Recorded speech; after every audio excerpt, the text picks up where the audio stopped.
great morning. Welcome to Triple M Monday Morning Motivation. I'm your host, Aubrey Clarke.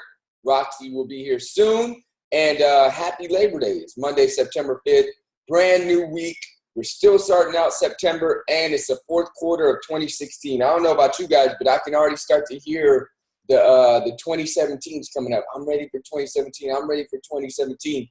And I'm excited for you guys because it seems like you guys already started your 2017 right now, because you guys are clear that what you do in fourth quarter of 2016 creates your 2017. So we're working on 2017 right now. And we got a great video for you guys today. We're going to be listening to Will Smith, and he's going to be sharing some of his motivational tips. And I really love some of these videos. It's like a put together masterpiece. But these are some of the videos that when I started my Herbalife journey, when I started my personal development journey, it just clicked for me. You know, he said, just decide. And I never heard anybody talk about how they were successful in such a simple way. And Will Smith is one of the people I really admire, and I'm inspired by how long he's been relevant in movies, his background, where he came from, most importantly, his family, and like, you know, Will Smith is a big guy. Like he's known around the world, and he built a family and has been with Jada Pinkett Smith, I think, coming up on 20 years. And that's just something that inspires me by who he is. So sometimes when people you really admire and are inspired by say things that maybe other people have said in your life, it hits you even more different. So without further ado, let's get into some Will Smith motivation. Make sure you take it down your notes so we can get some epic shares at the end for the insights, because everybody's perspective brings value. And if your friends are still sleeping right now, text them, say Triple M time. Let's work. Without further ado, let's get my man Will Smith on the line. Will, what up? Let's get it. Nation, I started the Mentor Me series with the goal to spend a little more time with people who've done a lot more than us, and hopefully some of their magic pixie dust rubs off onto us so we can absorb their wisdom, learn how to change our mindset, and go for greatness. So today we're going to learn from Will Smith on how to stay motivated. I believe, and I learned very young. From parents? From my parents, absolutely. Yeah. That you don't try to build a wall. You don't set out to build a wall. You don't say, I'm going to build the biggest, baddest, greatest wall that's ever been built. You don't start there. You say, I'm going to lay this brick as perfectly as a brick can be laid. There will not be one brick on the face of the earth that's going to be laid better than this brick that I'm going to lay in this next 10 minutes. Yeah. And you do that every single day. And soon you have a wall. And soon you have a wall. Yeah. And I think psychologically, the advantage that gives me over a lot of people that I have been in competition with in different situations is it's difficult to take the first step when you look how big the task is. The task is never huge to me. It's always one brick. Me too. I mean, it is amazing how, people are paralyzed from doing anything. Absolutely. Because they can't take the first step. As you just say, look, all I'm doing is laying this one brick. I am not building the Great Wall of China here. Absolutely. I'm putting a brick here, and I'm going to have the best brick I can. Your father, I think I read, had you and your brother work on a wall of some kind? Yeah. We had that. We're talking about our figurative wall. That comes from work on a literal wall. Yeah, right. My father owned. It actually was an old bakery when I was growing up. My father was an electrician and a refrigeration man. We would install supermarkets. You see the long freezer cases in supermarkets. We would install those long freezer cases and all the lights. That's what we would do every summer. Yeah. So this one year, my father had his shop, and he decided for whatever reason that he wanted a new wall on the front of his shop. So he tore down probably about 16 feet high and probably about 30 feet long. He just completely tore the wall down, and my brother and I had to dig a 6-foot hole. We were mixing for the foundation. Right. We were mixing the concrete by hand. Yeah. A year and a half. We were building this wall for a year and a half. Every day after school, we would come and mixing concrete, putting it in the hole, doing it. Yeah. And it was just myself and my little brother. And I remember standing back, looking at that wall saying, there's going to be a hole here forever.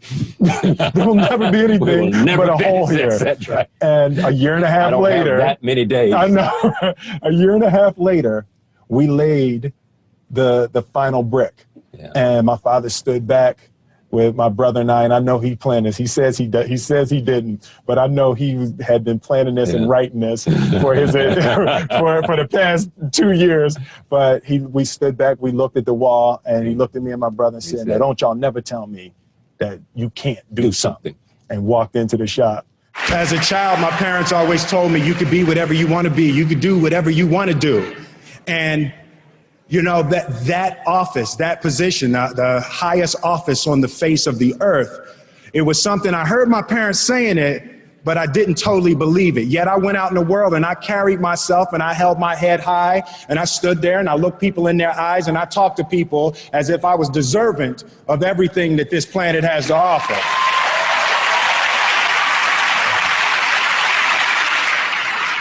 So I really want to say to children out there and to people who are watching, Confucius said one time, he who says he can and he who says he can't are both usually right.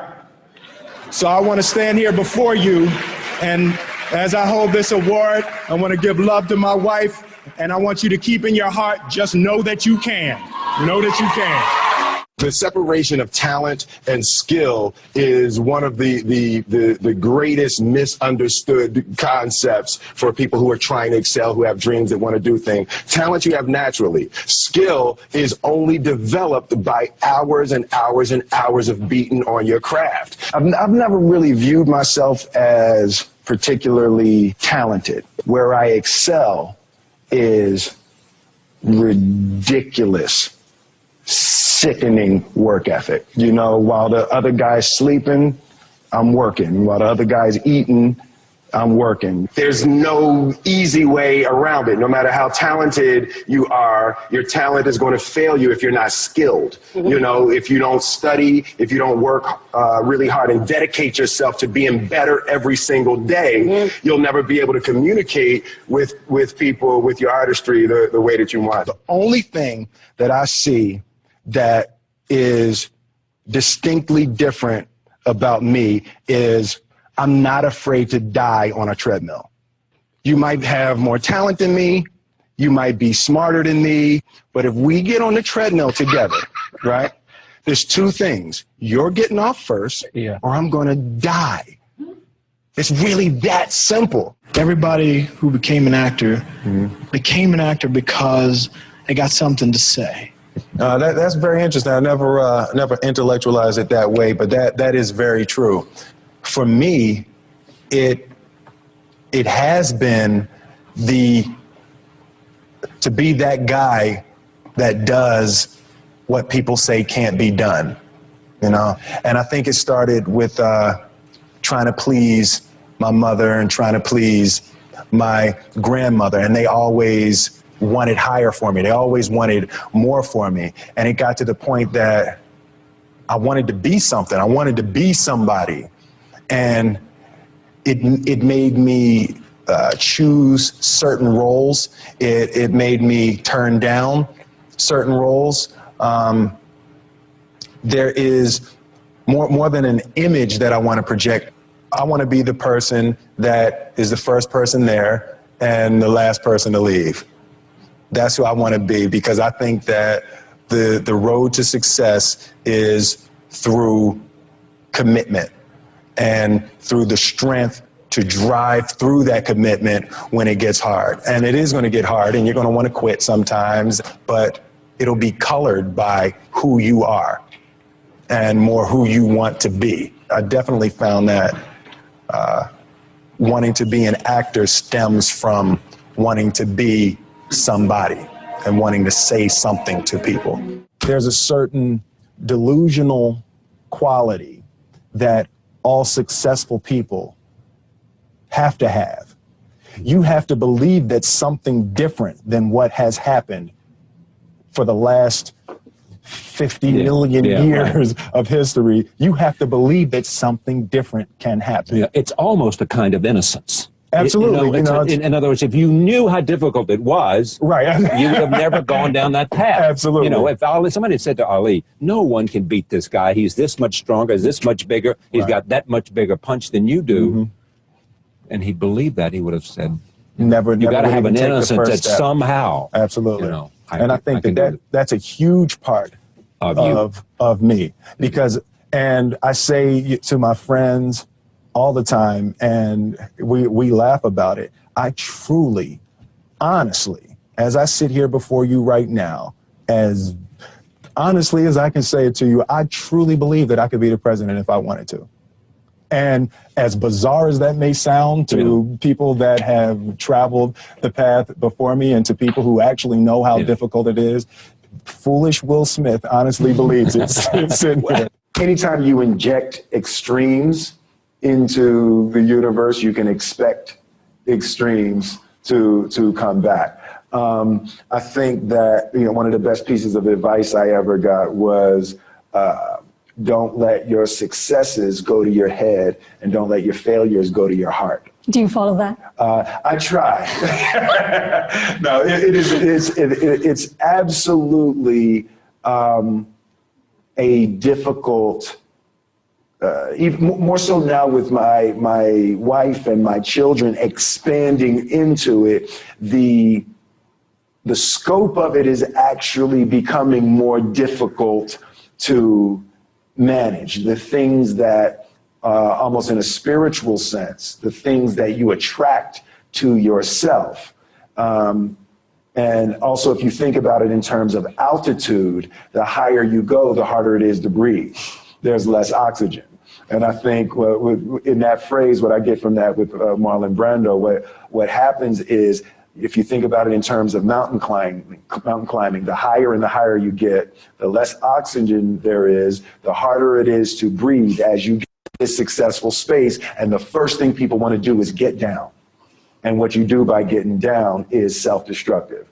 And I'm just working hard to make sure that I don't allow the lack of oxygen to dull my appreciation for the gifts I've been given. One of my favorite books is The Alchemist, Paulo Coelho. And I just believe that. I believe that I can create whatever I want to create. If I can put my head on it right, study it, learn the patterns, and you know, it's hard to put into words, some real metaphysical, esoteric nonsense, but I feel very strongly that we are who we choose to be. I consider myself an alchemist. An alchemist is basically a mystical chemist, right? And one of the great feats that alchemists used to do is they would take lead, just take a chunk of lead, and they could turn lead into gold, right?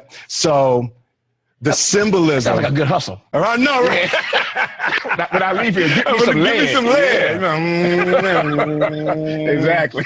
You know, but I'm so connected to symbolically being able to turn lead into gold. You know, my grandmother used to say, you know, life give you a lemon, you go ahead and make lemonade. Absolutely. To me, that's alchemy. That's the same concept behind the alchemist. For me, I never did anything for money, right? So it was never about money. My experience has been when people do things for money, bad choices. Find what you love, and then you'll learn how to make money doing what you love.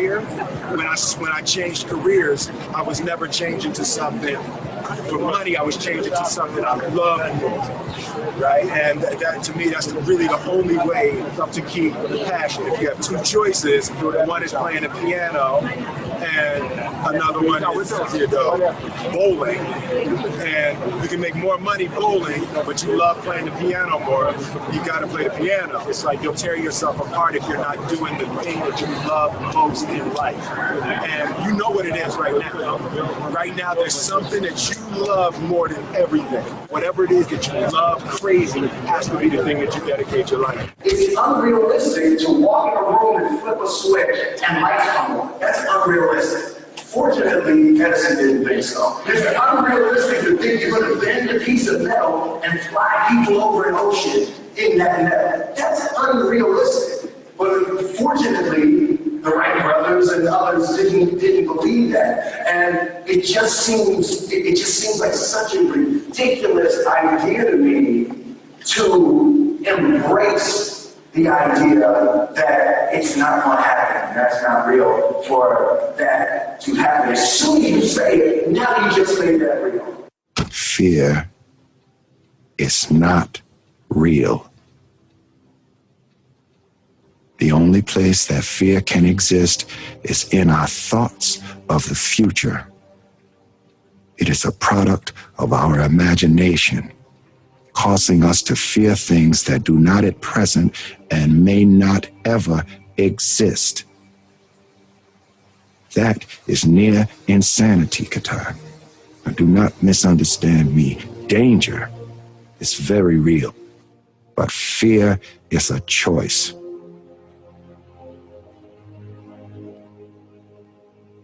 We are all telling ourselves a story. Thank you guys so much for watching. I'd love to know what... Awesome. Let's get some shares. Epic stuff today. Rox, what you got for us? Man, well, great morning, everyone. So some of the biggest takeaways, right? I mean, I took like a whole page and a half of notes. But some of the things that I really, really loved was he said, know that you can. I love when he said the Confucius quote, and he said, he who says he can and he who says he can't are both usually right. And for me, like, I can see it, you know, because anytime that we believe that we can't do something, it's not because we can't do it, but that's because we believe that we can't. And so if you believe that, then you're not going to accomplish whatever it is that you say maybe that you want, because in your belief, you've already said that you can't. You've already stopped yourself, and it kind of goes hand in hand with fear. You know, at the end, he talked about how fear is just a thought in our head. And really, that's only what it is. It's a byproduct of the things that we say to ourselves, and in our imagination, that's where fear exists. There is danger, but a lot of the times, I know for me in the past, I wouldn't do things because I would be scared of what people would think. I would be scared of what the outcome may be. And if we constantly live in that space, then we'll never, ever truly see what we're capable of, because fear will always win. So for me, it's just like really helps me even now. It's just like to constantly observe where your thoughts are. You know, inside of like Herbalife, I love it because there's so many things to be reached, and everything is there for you. Everything's already there. The only thing that we have to do is do the work that is necessary in order to achieve and manifest what it is that we want.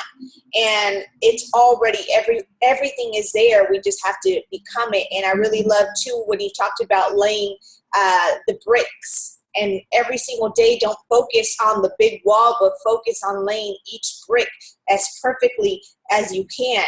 And if you keep on doing that, you'll start to work on a bigger thing. And soon you will have the Great Wall of China. So those are my takeaways. Love it. Those are great. Some of mine, working hard. You know, he talked about talent versus skill. He said talent is something you naturally have. And then skill is built by continually working on your craft. There's certain gifts that each and every one of us are given. You know, if you're 7 foot, you're probably not going to be the best jockey. Jockeys are people that ride horses in the derby. If you're 5 foot, you're probably not going to be the best basketball player. So there's natural talents you were given, whether it's speaking, whether it's your eye for art, whether it's your, you know, ability with numbers. There's something you were naturally given. But then there's also things that no matter what, you've got to work to build. And those are usually the biggest difference makers. I don't know about you guys, but I've seen people that were so naturally talented, and sometimes their talent confused them. So, for example, in high school, I was the weakest, the shortest, the most out of shape of all my friends. They used to make fun of me. You know, I didn't make the basketball team. They made the teams. And because of that, I learned a skill of how to hone my body and built discipline around it. I knew what it meant to work out 5-6 times a week to get in shape. They only knew what it meant to get up and be in shape because they were naturally athletically gifted. They never built the discipline skill. And then what happened later on after college, after high school, I look around and they're like, oh, bro, you're in great shape. And I look at them and they fell out of shape because they never honed the skill that was required, that this is what building a physique takes. And then I carried that over into finances. I carried that over into school, because discipline, commitment, all these things are skills that you build. So I really started to learn that skills are even more valuable, because I've known so many naturally talented people that never put in the work to make the talent work for them. And really, that's what I got excited about, because if you just think talent is a difference maker and you're like, well, I wasn't born with it, then you let all your success be in the hands of somebody else. It's outside of you. It's not within your control. But if you say, hey, skill is something I can build, then it becomes inside of you the opportunity to make it happen. You say, hey, if I do this work, then I can have control of it. It becomes something you can mold, something you can make a difference with. And I really enjoyed that, because that gives you control over your life. So whether you're a success or not is now not up to some random talent that you got or didn't. It's now up to the work that you put in and dedication that you have. I really like also be driven. The road to success is through commitment. He said it's going to get tough. You know, anytime you're going towards something worthwhile, there's going to be roadblocks in the way, because the roadblocks are, your checkpoints to let you know you're going in the right direction. If you're not hitting any roadblocks, put it like this. If you go off the road and try to drive to somewhere that's not on the map, guess what? You're not going to hit any checkpoints. There's no checkpoints, because you're not going in the right direction. But if you're going towards your destination, guess what? You're going to hit a few red lights. You're going to hit a few hills. You're going to hit a few stop signs. That's called the journey. But he said you can't give up. The journey takes commitment. The road to success is built through commitment. So those are really my two favorites. I don't want to take all the takeaways, because I know he had some good ones I want you guys to share too. So let's get a thumbs up, a big smile if you're excited to share. Let's get it, Susie. What's up, Susie from AZ? Did you unmute me? Yeah. There you go. All right. So I love Will Smith. You know, I feel like he's so deep, like when he talks and stuff. But anyway, one of my biggest takeaways was when he talks about like injecting big things into the universe, and that's what you're going to receive. A lot of the times, you know, like, for example, you know, in a circle, you tend to think that you kind of have to, I feel like, kind of like blend in or something like that, you know. And for me, like, I feel like if I want to attract the bigger things, and I have to do bigger or think bigger and all that stuff. You know, it's been very helpful to also listen to the 10X rule book, you know, and stuff like that. And you realize how much things, you know, that you attract are bigger when you think bigger. I like the point that he made when he said, don't let success get to your head, or success get to your head and failure into your heart. I feel a lot of the times, you know, when you make, you know, when people make it to a certain level that they're trying to reach at, you know, maybe they let that take over. But also when you don't get there, you know, you might, you know, let that get into your heart, and you think maybe you're not deserving of anything bigger and better.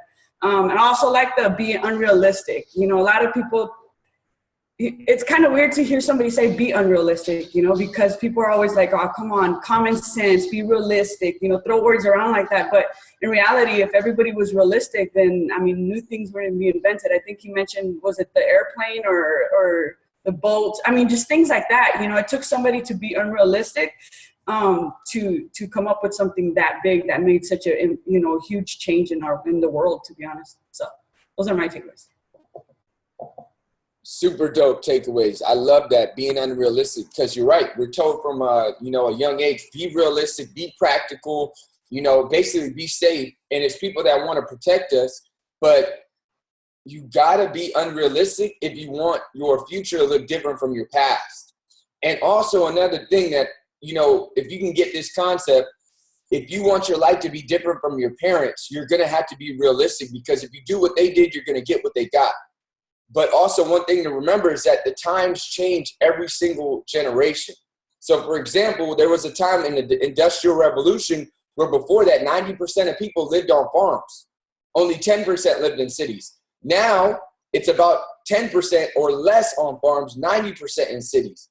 So if you took your, you know, say you were born a few generations ago and you took your family's advice, stay on the farm, we're going to work this, you would be out of a job. And you wouldn't have grown. You would have lost out on an opportunity. Same thing now. The 9 to 5, 40-hour week, you know, work for 40 years, get a pension, that was a generation or two ago. But sometimes we still get that same advice. Go to school, get a job, stay there for 40 years, get the pension and retire. That is no longer available. That's no longer realistic. So when you take that advice, you're taking advice that was effective 1 to 2 generations ago, meaning you start working for a job, get less than you would have gotten a couple generations ago, and then you retire and get a pen. And that doesn't help you. So being aware that you're going to have to be what could be considered unrealistic to other people because you're doing things that maybe your parents or maybe your aunts and uncles or maybe your grandparents don't understand. And really that's going to take some courage, and that's going to take some, triple M's in there to get the mindset right. So let's get to the next share. That was a great share. Thumbs up, big smile, or turn your video on if you got a great share you want to share with the call. Everybody's got their videos on like they're still brushing their teeth. Let's get it, Candelaria. What you got for us? All right, hold on. I'm still in bed, you guys. It's B-Day weekend. I'm in Dallas, so last night was a long night. My biggest takeaway from that was where he was sitting in there talking about I will die. I know you guys are laughing at me. I'm so wore out. Is when he was talking about how he would die on a treadmill because that's motivating, because there's certain pockets of my life where there's certain things that I will do that, like, no matter what, if you're going to go head to head with me on, like, I'm going to go and go and go until I drop. And I'm trying to work on making that a piece of everything I do in my life, and not from a competitive standpoint, but just the fact that I'm gonna do everything, and I'm just gonna go and go and go and go, and I'm not gonna let anything or anyone get in my way. And that was my takeaway from that. And I'll use my trip as an example. I could have came out here and said it's birthday weekend. I don't have to stick to anything. I don't have to stay on anything. I don't have to stay on a flow. And that was not the case. I reached out. Unfortunately, the fit camp was a little further out than I could get to, but that's okay, because anybody who saw my Facebook, I went to the gym. I was going to the gym. Last night, I don't know if anybody noticed, but when you hosted that phone call last night, I was at the club. I could have easily said, I'm not going to get on this phone call because I'm at the club. And I got on the phone call. People were staring at me because I was staring at my phone for a good 30 minutes. I kept holding my phone up to the ear because I couldn't hear anything because the music was so loud. But I was there. I was present. I was on that phone call. I could have said, oh, I'm sorry, I can't be on this phone call because I'm at the club. And my friend even text messaged me, and she's like, are you okay? Because I disappeared on her. And I go, sorry, I had a team meeting I had to get on. And she was like, cool.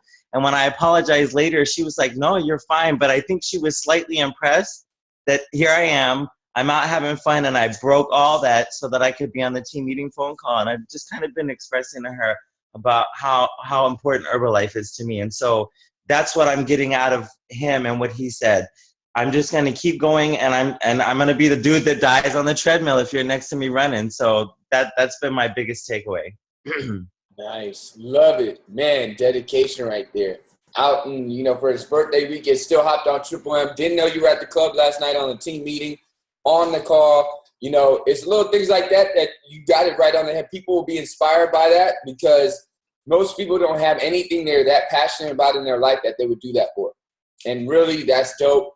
And that mindset, like you said, transferring it to other things inside of your life is going to give you value. Like, hey, I'm that with this, but what if I was like that with all these other things as well? So epic. Well, that's going to be the call unless we got one more share. I don't know if anybody's like, hey, I got this fire, this burning desire to share this point. Hey, good morning, everyone. Let's get it. Hey, good morning. I want to say thanks to Dr. Aubrey and Rox, for sharing. This morning was really inspiring. For me, what stood out the most is the part where he said, success is going to be painful, it's going to be hard, but it's going to be colored by who you are. And that stood out for me because right now I'm actually dealing with a very difficult situation with my family. My grandfather being ill, finding out that he has prostate cancer and all these things. And this comes in a time where I'm really at a peak in my business, in my Herbalife business, and it's a distraction, and life is going to throw a lot of that at you.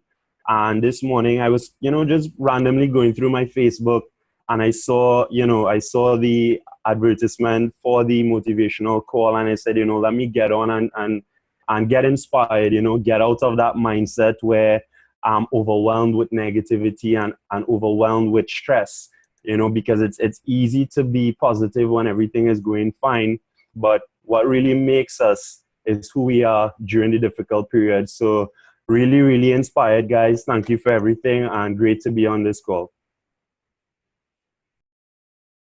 Oh, man, super dope. Thank you for sharing, Sheldon, all the way from Trinidad and Tobago. That might be our first international share on Triple M. That was pretty cool. Thank you for sharing. Prayers be with your grandfather.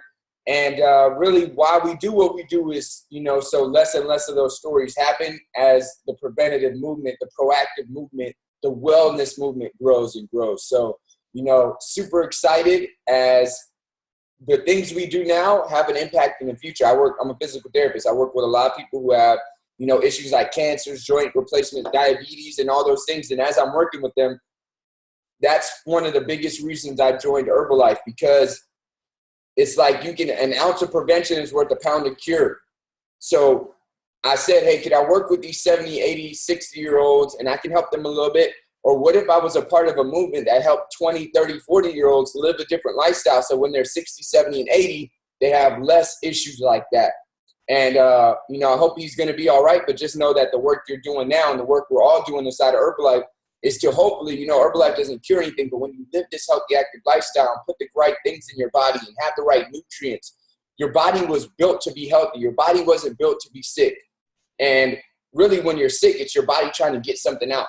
It's been too many toxins in your body, or your body's not getting the right things. So there's a buildup of toxins inside, whatever it may be. So thank you for sharing so much. You're right on the head. It's not who you are when everything's going great, because it's not like when you don't get the muscles by just flexing the mirror at home. You got to go to the gym and put them through some stress. So the person you are during the tough times build your character. So love it.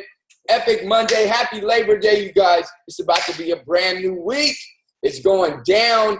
Man, we had a packed call today. I really thank you guys, everybody that reshared the flyer, everybody that invited their friends and family, everybody that showed up early on a Monday when you had it off and still called in. Super dope. Next Monday, we're back here. Always share it for everybody that's watching the live recording. Thank you guys for checking in. Pay this information forward, whether it's a post today, whether it's the knowledge you got, you just call somebody, or whether you just text somebody some positivity.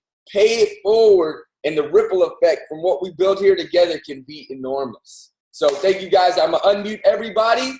Happy Monday. Let's get it. Happy Monday. Happy everyone. Peace. Happy Monday. Let's get it. Happy Labor Day. Peace.